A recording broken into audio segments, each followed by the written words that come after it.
Supreme court में जिस तरीके से इस केस की प्रोसीडिंग्स हुई वो हम सब के सामने है, और किस तरह 4-3 के फैसले को इग्नोर किया गया, और किस तरह जो जजेस जिन्होंने रिक्यूज किया था वो दोबारा बेंच में बैठ गए, और किस तरह 3 मेंबर बेंच जिसको जस्टिस काजी फायज ईसा हेड कर रहे थे, उनके फैसले को पहले एक सर्कुलर के जरिए कहा गया कि ये कोई इंतजामी नौयत के एक हुक्म से उसको ख़त्म किया गया।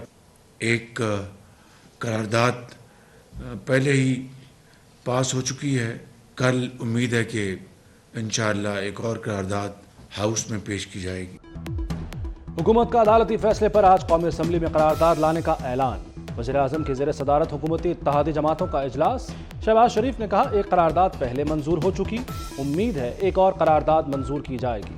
जस्टिस काजी फायज ईसा के फैसले को सर्कुलर के जरिए खत्म किया गया। जो जज खुद मुकदमे से हटे दोबारा बैठ गए। मुल्क में इस तरह का खिलवाड़ पहले देखने में नहीं आया।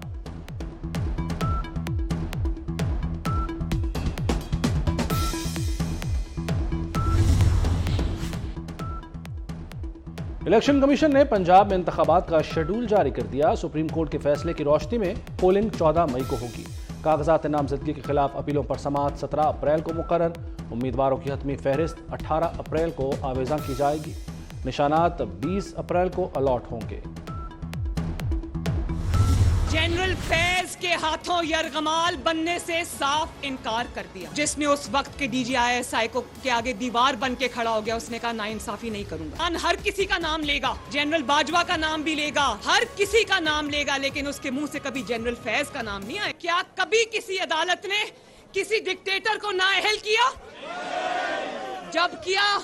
जब किया अवाम के मुंतखब वजीर आजम को नाअहल किया। किसी ने देखा कि किसी डिक्टेटर को सिसिलियन माफिया का लकब मिले? कभी किसी डिक्टेटर को गॉड फादर का लकब मिला? अक़लियती फैसला तो फैसला ही नहीं होता, इसे मानना कैसा। इलेक्शन वक्त पर होंगे। मरियम नवाज का रावलपिंडी में वकला कन्वेंशन से धुआंधार खिताब। कहा इमरान के पीछे से 3 से 4 जजेस हटा दो तो धड़ाम से गिर जाएगा। मकबूल लोगों को 3-4 जजेस की जरूरत नहीं पड़ती, जो मकबूल होते हैं उन्हें साकिब निसार, बाजवा, फैज की जरूरत नहीं होती। हम नहीं मानते कि इस मुल्क में कोई इंसाफ का अदारा है। इन्हीं अदालतों की तरफ से कायदे अवाम को फांसी पे चढ़ाया गया।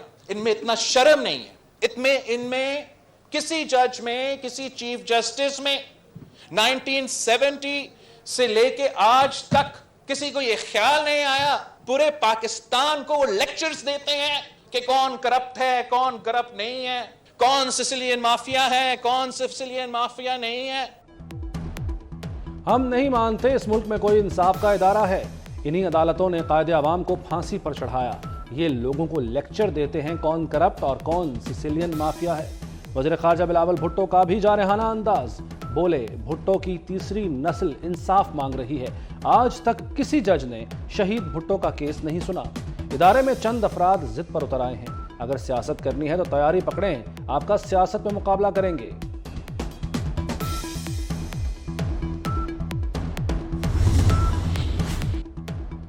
तहरीक इंसाफ को यौम तशक्कुर। कारकुनों की बड़ी तादाद लिबर्टी चौक पहुंची। इमरान खान कहते हैं आज़ादी प्लेट में रखकर नहीं मिलती, कुर्बानियां देनी पड़ती हैं। गुलाम कौमें नजरिया ज़रूरत के तहत फैसले करती हैं। सुप्रीम कोर्ट आइन के साथ खड़ी हुई, नजरिया ज़रूरत को रद्द कर दिया।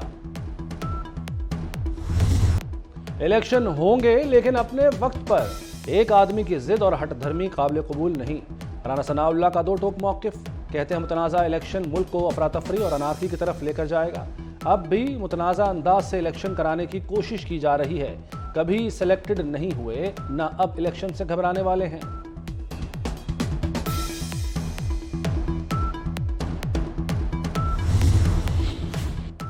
इमरान खान के खैबर पख्तूनख्वा हुकूमत में भर्ती सोशल मीडिया टाइगर्स की छुट्टी।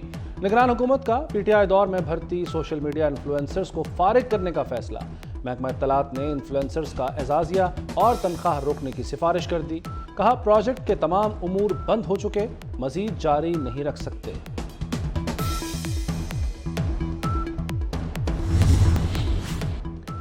सऊदी अरब ने 2 अरब की फंडिंग का ग्रीन सिग्नल दे दिया। दोस्त ममालिक से 3 अरब डॉलर की फाइनेंसिंग में अहम पेशरफ्त। वज़ीर ख़जाना इसहाक डार 10 अप्रैल को अमेरिका जाने से पहले मुत्तहदा अरब अमारात की आला क़यादत से भी रब्ता करेंगे।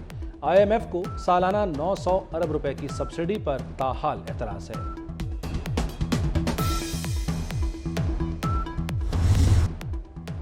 इंटरबैंक में डॉलर मजीद तगड़ा, 1 रुपया 21 पैसे इजाफे के बाद 288 रुपए 50 पैसे की बुलंद तरीन सतह पर पहुंच गया। ओपन मार्केट में डॉलर का भाव 292 रुपए रिकॉर्ड। सोने का भी नया रिकॉर्ड, 2500 रुपए इजाफे के बाद फी तोला सोना 2,17,000 रुपए का हो गया। महंगाई ने गरीब का भुरकस निकाल दिया। एक हफ्ते में चीनी 12 रुपए किलो महंगी, 50 किलो का थैला 600 रुपए इजाफे के बाद 5,900 रुपए का हो गया। होलसेल में चीनी 118 रुपए, ओपन मार्केट में 120 रुपए किलो बिकने लगी। दर्जा सोम का घी 400 रुपए से सीधा 500 रुपए किलो पर चला गया।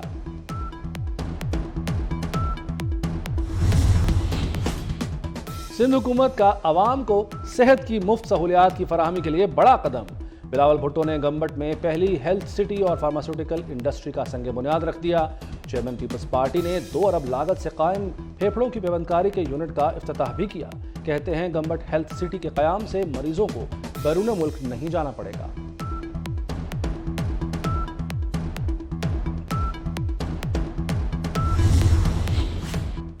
बारह फीडर्स पर एक भी रजिस्टर्ड सारिफ नहीं, सिर्फ कुंडे हैं। ये फीडर्स ऊपर वालों के कहने पर चलाने पड़ते हैं। पेशावर इलेक्ट्रिक सप्लाई कंपनी का नेप्रा में समात में इंकशाफ।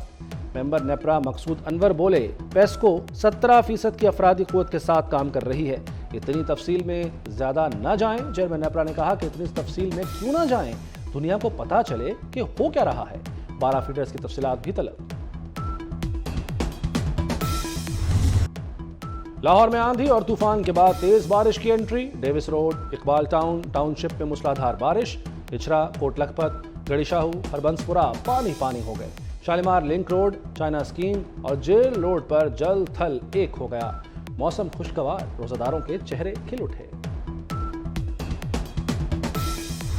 और सऊदी हुकूमत ने लियोनेल मेसी को 44 करोड़ डॉलर की पेशकश कर दी। स्टार फुटबॉलर को यह जबरदस्त तोहफा अल हिलाल फुटबॉल क्लब के अगले सीजन में शमूलियत के लिए दी जाएगी। सऊदी पेशकश के बाद 35 साला खिलाड़ी आलमी फुटबॉल लीग में सबसे ज्यादा मुआवजा लेने वाले फुटबॉलर बन जाएंगे।